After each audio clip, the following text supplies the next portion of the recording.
I recently did a podcast series. It's a book club about RFK Jr.'s life. And I encourage people to listen to it if you don't know much about his life, because it's incredible. There's a book that was written by Jerry Oppenheimer 10 years ago called Robert F. Kennedy Jr. and the Dark Side of the Dream. And I recommend it. If you'd like, you can listen to the book club. It's on my YouTube channel. Just look under the playlist tab and you'll find it. But we do a reading and discussion of some parts from his book that people should be aware of. This guy has a long history. There've been these rumors recently that Candace Owens and Ian Carroll and others have put out there with no real evidence, just saying, well, we think RFK might be being blackmailed by someone because he's not carrying out his promises as HHS secretary. And I don't know about the whole Israel thing. If Israel's blackmailing him, I can't imagine why Israel would have any motive to blackmail this guy, because he's been pro-Zionist, pro-Israel his entire life. All of the Kennedys were pro-Israel, pro-Zionist. JFK was Israel's best friend, the best friend Israel ever had until President Trump. He was very, very pro-Israel. Didn't he would try to stop the nuclear power plant in Israel? That is true. Yes, the Dimona plant.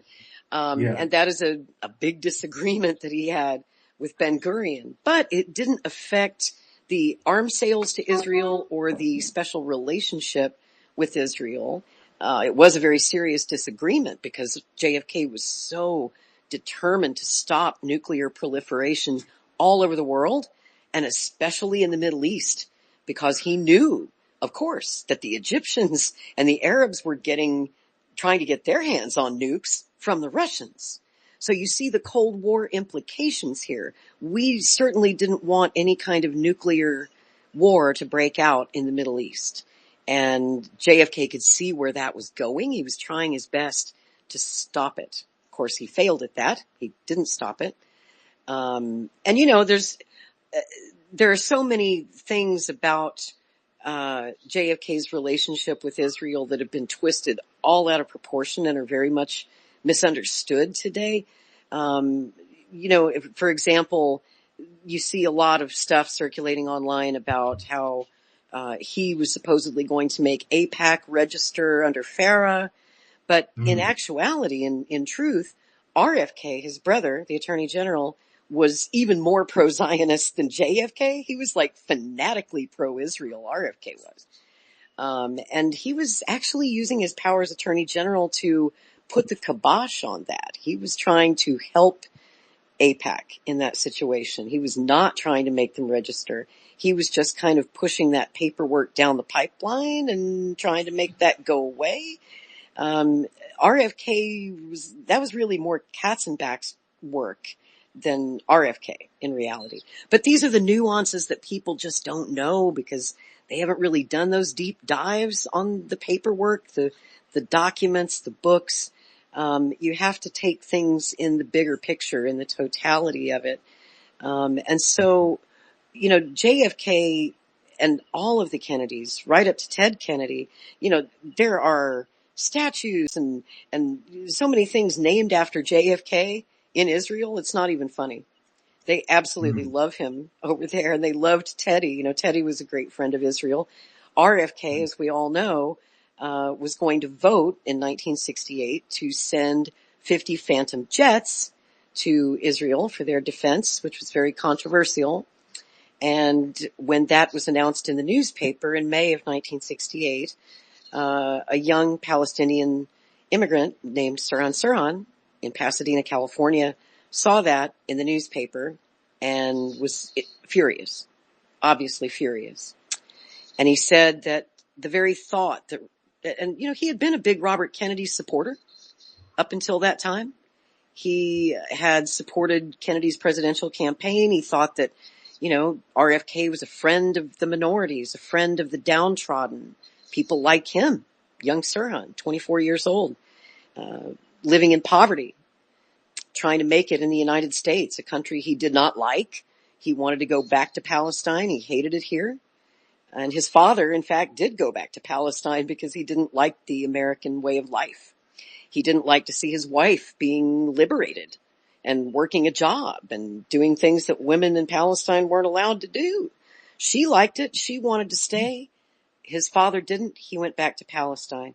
Sirhan never wanted to be in the United States, and he felt betrayed by Robert Kennedy when Kennedy announced his full-throated support for sending more arms to Israel, because he said those bombs are going to rain down on my people.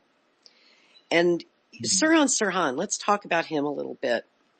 Last year I produced a 13-part true crime series called Who Killed Bobby Kennedy? And it goes into all of the case evidence from his trial. I took a deep dive into those files again. I've been studying that case for 35 years, but it was the 55th anniversary of Sirhan's trial. And I thought, this might be a good time, since there's a new war in the Middle East, since Robert F. Kennedy Jr. is running for president as a pro-Israel candidate, and there's all this controversy about it. I thought this might be a good time to go back and take a look again at Sirhan's trial. Not just the assassination itself, but let's take a look at the evidence that convinced a jury to convict Sirhan. And so I did. And I went through it all. I interviewed experts who believe in both sides of this controversy. I talked to people like Lisa Pease, who wrote the book A Lie Too Big to Fail. I talked to my good friend Jim D'Eugenio, Kennedy historian. You just saw him on Capitol Hill this week, testifying to that House task force on the JFK files. Jim's also written a lot about the RFK assassination. So we did several long interviews together. I also talked to those who believe that Sirhan did it and he acted alone. Historians like Craig Colgan and Mel Leighton, who's written two fantastic biographies of Sirhan. One is called The Forgotten Terrorist, and I recommend that book. It came out in 2008. He's now got a new book coming out this year, which is even better. He just gave me an advanced copy of the manuscript. I read it, and I love it. This man, Mel Leighton, understands the mind of Sirhan probably better than anyone. He has spent more than 40 years of his life studying just Sirhan and how Sirhan came to believe what he believed that made him feel the way that he did in such intense anger that he would go murder someone to make a political point. And a lot of people don't realize this, but Sirhan kept diaries. He was he loved to jot down his thoughts in his diaries. And more than a year before the assassination of Robert Kennedy, he was writing in his diary this was during the 6-Day War in June of 1967 between Israel and her neighbors, that he wanted to assassinate President Lyndon Johnson because, of course, he blamed Johnson, pro-Zionist president, who was supporting Israel for the carnage that was going on in Palestine. So he wanted to assassinate LBJ, and he also wanted to assassinate LBJ's ambassador to the United Nations, Arthur Goldberg, a Jew. Sirhan had a pathological hatred of Zionists, of Israel, and of Jews in general. And that was something that ran in his family. Of course, his father and mother felt that way. Most of his siblings felt that way. It was just part of the culture. And you can't blame them in that. You have to look at his life as a whole. Sirhan was born in 1944. So during the 1948 war, some of his earliest memories of that Arab-Israeli conflict were as a small child. His older brother, Munir, was killed, not fighting in that conflict, but he was run over by a speeding truck, which was driven, unfortunately, by an Israeli, a Jew. That kind of fed his animus towards the Jews. He felt that they were taking their land. He lived through the Nakba. His earliest memories, of course, were being displaced, of having to move to Jordan. He saw the bombing of the Damascus Gate. He saw a man disemboweled by that bomb when he's 4 years old. This in front of his eyes. You can understand that rage, even though I hate it, because it took the life of Senator Robert Kennedy. and took a lot of people's hopes and dreams away from them. And sadly, it took Robert Kennedy away from his wife and his 11 small children.